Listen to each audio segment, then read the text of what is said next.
안녕하십니까. 오늘은 부동산 경매에 관한 얘기를 가지고 영상을 준비했습니다.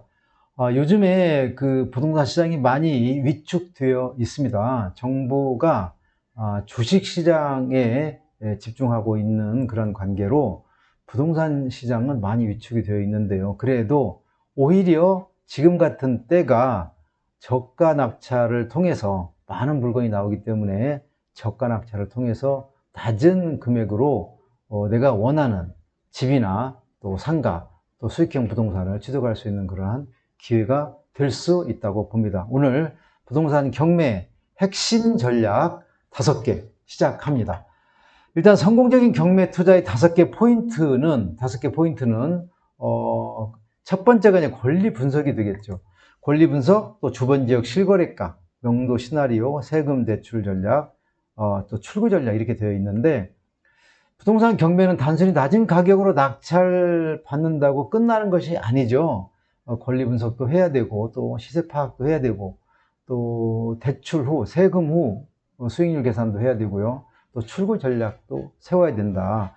이렇게 여러 가지 이제 그 절차를 거쳐야 되는데, 주택 같은 경우에는 그나마 이제 출구 전략이 좀 간단하지만은 상가 같은 경우에는 정말로 정확한 출구 전략이 필요하다라는 말씀을 드립니다. 첫 번째, 권리 분석이 잘 돼야 된다. 말소 기준 권리를 찾아야 되겠죠. 은행 경매 같은 경우에는 공매는 다르지만 경매 같은 경우는 말소 기준 권리가 보통 이제 가장 빠른 은행 대출이 되겠죠. 특수물건 분석도 좀 잘 해야 될 것 같고요. 그다음에 주변 지역의 실거래가를 잘 조사해야 됩니다. 왜냐하면 나중에 출구 전략을 세울 때, 또 낙찰을 받을 때, 이 주변 지역의 금매 가격을 알고 계시면은, 여러 가지 도움이 많이 되기 때문에, 금매 가격을 조사를 해야 된다. 세 번째는, 명도 계획을 좀 세워야 될 것 같고요. 협상과 법적 절차를 동시에 진행해라. 이렇게 되어 있어요. 그 다음에 세금 대출 이제 고려를 반드시 해야 됩니다. 요즘에 대출이 안 나오기 때문에 특히 다주택인 경우에는 대출이 나오지 않습니다. 그러나 사업자 대출, 주택이 아닌 부동산에 대한 사업자 대출은 진행이 된다라는 말씀을 본 영상을 통해서 말씀을 드리는데요. 적극적으로 알아보시면은 사업자 대출은 얼마든지 가능하다는 말씀을 드립니다. 또 출구 전략의 어떤 다양한 계획을 좀 세워야 되겠고요. 매매, 전세, 월세 이러한 출구 전략, 얼마 정도 보유하다가 매각하는 그런 전략이 되겠죠. 자, 그 다음에 이제 완벽한 권리 분석을 해줘야 되는데, 일단은 그 가장 큰 진입장벽이죠. 권리 분석이라고 하는 게. 그런데 주변에 일단 내가 이 권리 분석을 위해서 1년간, 2년간 공부할 필요는 없습니다. 내가 어느 정도 기본적인 내용을 알고 있으면은 주변에 전문가들이 많기 때문에 도움을 받으시는 쪽으로 진행을 해라. 이런 말씀을 꼭 드리고 싶어요. 그래서 모든 분석은 서류와 현장을 동시에 검증을 해야 되는데 권리 분석 같은 경우는 도움을 받으시라. 비용은 많이 나가지를 않습니다. 뭐 많은 경우에 0.5%, 7%, 1%, 또 뭐 2%, 최대한 뭐 3%까지 뭐 달라는 비용을 지출해야 되는 경우도 있긴 한데 비용은 많이 일단 나가지 않기 때문에 주변 지역에 도움을 많이 받아라. 이제 그런 말씀을 좀 꼭 드리고 싶고요. 권리 분석에 두 가지 이제 핵심 포인트가 있죠. 첫 번째는 말소 기준 권리를 확인해야 되는데 아까 말씀드린 것처럼 일단 가장 빠른 은행 대출이 이제 권리 분석의 말소 기준 권리가 된다라는 말씀을 드립니다. 일단은 말소 기준 권리 이전에 선순위 권리가 이제 우리 낙찰을 받는 사람들한테는 가장 부담이 되는 것이죠. 선순위 권리가 초기에는 경매 경험이 많이 없으신 분들은 아예 걱정이 되면은 선순위 권리 있는 거는 받지 않는 것도 하나의 방법입니다. 왜? 그거 아니래도 요즘 물건 많이 나옵니다. 그래서 괜히 어려운 물건 선택해가지고 나중에 복잡한 문제 만드시지 말고 어느 정도 실력이 쌓이고 경험이 쌓일 때까지는 복잡한 물건은 건드리지 않는 것도 하나의 응찰 전략이라고 말씀드립니다. 특수물건 같은 경우는 이제 유치권이라는 것이 있고요. 또 법정지상권이 있고, 뭐 대항력이 되는 임차인, 유무가 있는데, 대항력 있는 임차인 유무에서 가장 중요한 것은 임차인 신고가 안 되어 있는데 현장에서 살고 있는 사람들도 있다는 거죠. 이런 사람들을 현장에 가서 확인하는 절차가 필요하고요. 반드시 주민등록 열람 또 점유관계 확인을 해달라, 이런 말씀을 드립니다. 그런데 이러한 유치권, 법정지상권, 대항력 있는 임차인 같은 경우에는 이런 경우를 잘 분석을 잘 하면은 리스크일 수도 있지만은 동시에 아주 저가 낙찰의 기회가 될 수도 있다는 말씀을 꼭 드립니다. 유치권은 공시가 없기 때문에 현장을 반드시 방문해서 누가 점유하고 있는지, 물리적인 점유를 하고 있는지 따져봐야 할 것입니다. 유치권 성립요건 중에 점유를 해야 유치권이 성립한다라고 하는 규정이 되어 있기 때문에요. 이제 현장에 점유하고 있지 않으면은 유치권은 성립하지 않습니다. 그래서 현장에 가봤을 때 점유하지 않고 있다라고 하면은 유치권 걱정은 할 필요가 없다라는 말씀을 드립니다. 그다음에 주변적 실거래가 조사를 이제 하라, 이렇게 되어 있는데, 적정한 임차를 결정하기 위해서 하는 거죠. 감정평가 금액은 보통 이제 경매가 되는 시점에서 6개월이나 1개월 전 가격이기 때문에 이 감정 가격을 기준으로 입찰 금액을 결정하면 안 된다는 말씀입니다. 또 금매가 기준 입찰가를 산정해라, 이렇게 되어 있는데, 금매가는 가장 빠르게 거래되는 가격이므로, 즉 내가 낙찰을 받은 후에 팔 수 있는 금액이 빨리 팔 수 있는, 또 쉽게 팔 수 있는 금액이 주변 지역의 금매 가격이죠. 따라서 금매 가격 조사는 좀 필요하다는 말씀을 드리고요. 또 현장에는 또 어떤 변화가 있는지, 현장 변화를 반드시 좀 읽어봐야 되겠다. 가서 뭐 역세권이 뭐 연장된다든지, 또 재개발 계획, 재건축 계획이 있다든지, 또 물리적인 상태도 좀 봐야 되겠고요. 그다음에 리모델링 비용은 얼마나 들어갈 수 있는지를 반드시 내가 이거를 좀 입찰을 받고 싶다라고 하면은 공사업자를 동행해서 공사비를 산출해 보는 것도 하나의 방법이다라는 말씀을 제가 꼭 드립니다. 저 역시도 경매를 많이 받아봤기 때문에 굉장히 경매를 선호하는데요. 일단은 싸게 사는 방법은 경매나 공매가 제일 좋죠. 경매나 공매가 제일 좋습니다. 경매는 쉽게 말씀드려서 은행 대출을 상환하지 않아서 회수하는 절차이고요. 담당은 법원이 하는 거죠. 주체는 법원이 하는 거죠. 공매는 세금, 국세나 지방세, 세금을 내지 않아서 회수하는 절차이고요. 보통 캠코에서 운영하는, 한국자산관리공사 캠코에서 운영하는 온비드를 통해서 공매는 진행이 된다는 말씀 드리는데, 공매가 온비드만을 통해서 진행된다는 걸로 알고 계시는 분들이 많은데, 그렇지 않습니다. 공매는 이용기관이라고 하는 그러한 그 각각의 법인들이 자체적으로 진행하는 경우도 많기 때문에 이 경우에는 별도의 좀 공부가 좀 필요하다는 말씀을 드립니다. 협상을 우선으로 접근해라, 이렇게 되어 있는데, 낙찰 즉시 점유자를 찾아가서 대화를 시도하시기 바랍니다. 이사 비용을 좀 드리겠다, 또 이사 일정은 어떻게 잡을 수 있느냐, 이렇게 협상을 제안을 하면은 어느 정도 가능 여부를 타진을 해볼 수가 있습니다. 이 사람은 협상으로 명도가 가능하겠다, 아니면 이 사람은 강제 집행을 해야 되겠다라고 하는 방향 설정이 되기 때문에 반드시 가서 대화를 시도해보는 전략이 필요하다라는 말씀을 드리고요. 또 법적 절차를 동시에 준비해라. 협상과 동시에 법원에 인도명령 신청을 하라는 것이죠. 즉시 진행해라. 인도명령은 낙찰 후 6개월 이내에 신청을 해야 합니다. 낙찰 후 6개월 이내에 신청을 해야 되기 때문에 이 기간을 넘기지 말고 신청하시고요. 또 이때 신청할 때에 점유이전 금지 가처분을 반드시 동시에 해 주어야 합니다. 점유를 이전하게 되면은 인도명령을 다시 또 받아야 하는 경우가 있기 때문에 점유이전 금지 가처분 신청을 인도명령과 동시에 해달라는 말씀을 제가 본 영상에서 드립니다. 또 세금 및 대출을 고려한 수익률 분석인데요. 경매라고 하는 것은 이제 경매는 지금은 이제 대출이 좀 어렵기 때문에 이제 문제가 있지만은 레버리지 투자죠. 레버리지를 활용하는 투자인데, 그래서 금융 비용과 세금을 모두 제외한 순수익이 내 에쿼티가 얼마가 들어가느냐. 그래서 ROE라고 하죠. 내 에쿼티 수익률이죠. 내가 순수하게 총투자 수익률이 아니고 내가 순수하게 투자하는 금액, 대출 빼고 또 전세 보증금 빼고 내가 순수하게 투자하는 비용에 대한 수익률을 따지는 건데, 이러한 그 수익률을 반드시 이제 따져봐야 될 것 같고요. 저 취득세, 보유세, 1주택인 경우에는 이제 1%에서 3%, 그 1%에서 3%만 되면 가격에 따라서 여기도 구간별 취득세도 이제 그 취득하는 부동산의 금액별, 구간별, 금액별로 달리 적용이 되죠. 그래서 1에서 3%까지 적용이 되고 있고요.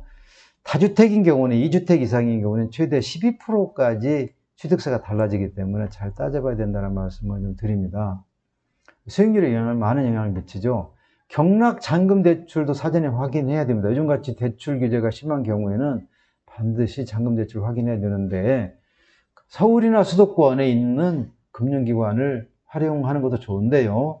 전략은 지방에 있는 금융기관을 활용하는 것도 대출을 좀 잘 받는 방법 중에 하나다라는 말씀을 더 드리고요. 특히 이금융권도 오래 사용하지 않을 계획이라고 하면 이금융권 자금도 활용할 수 있는 그러한 어떤 방법을 좀 권장을 해 드립니다. 대출이 예상보다 적게 나오기 때문에 사전에 반드시 해야 되고요. 요즘은 내가 에쿼티, 내 자본, 에쿼티가 충분히 준비가 되지 않으면은 경매나 공매에 응찰하는데 아주 주의를 좀 기울여야 된다는 말씀을 드립니다. 출구 전략인데요. 일단은 낙찰받은 부분을 어떻게 현금으로 만들어낼지는 입찰하기 전부터 이제 명확하게 해야 되는데, 이것을 가볍게 여길 경우에는 나중에 어려운 문제에 봉착할 수도 있다는 말씀 좀 드리고요. 일단 세 가지 출구 전략이 있는데, 단기 매매 전략, 또 전세를 놓는 전략, 또 월세를 놓는 전략이 있는데, 단기 매매 같은 경우에는 이제 낙찰 후에 수리를 마치고 빠르게 이제 명도에서 시세 차익을 목적으로 하는 그러한 경매 응찰이다라고 볼 수가 있겠죠. 자금 회전은 빠르죠. 물론 자금 회전은 빠르지만은 양도세 부담이 크고요. 타이밍을 잘 잡아야 된다. 그래서 단기간 내 매도 계획이 있다면 보유 기간별 세율을 따져봐야 된다. 일반적으로 2년이 지나면은 일반 세율로 전환이 되고요. 1년 이내에 매각하거나 2년 이내에 매각할 경우에는 중과세가 된다는 것을 말씀을 드립니다. 취득세가 마찬가지, 취득세. 그래서 최소한 보유 기간을 2년 정도는 단기 매매 계획을 세우더라도 2년 정도나 1년 정도는 보유를 해야 된다는 말씀을 드리고 싶고요.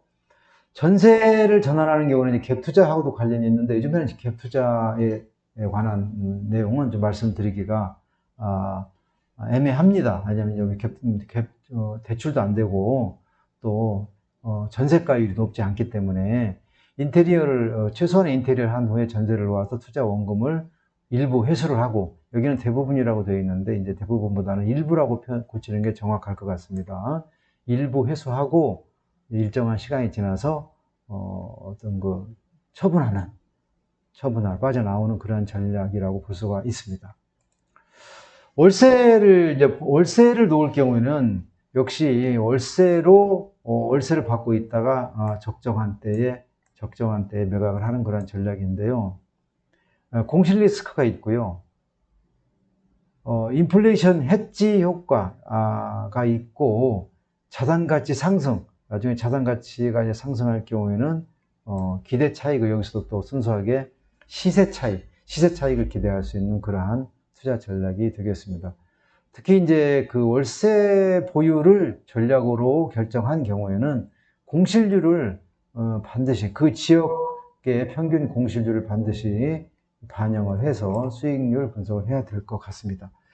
트렌드 반영 필수입니다. 재개발 지역인지, 재개발 재건축 예정인지, 용도 변경이 가능한 지역인 건축물인지, 또 교통 호재가 있는지, 또 미래 가치가 상승할 지역인지. 요즘에는 재건축이나 재개발 같은 경우에는 추가 분담금이 많이 상승을 해서 별도의 실익이 없는 경우가 많이 있습니다. 특히 재개발 재건축 같은 경우에는 현재 용적률이 얼마냐, 또 현재 용적률이 얼마고 재개발이나 재건축 후에는 용적률이 또 얼마냐, 용적률이 상승이 얼마나 되느냐, 현재 용적률 상태로 가느냐, 아니면은 여러 가지 뭐 기부 체납이나 종상향이나 역세권 특례를 받아서 용적률 인센티브, 용적률을 높여서 가느냐, 매우 중요합니다. 이걸 따져봐야 될 것 같고요.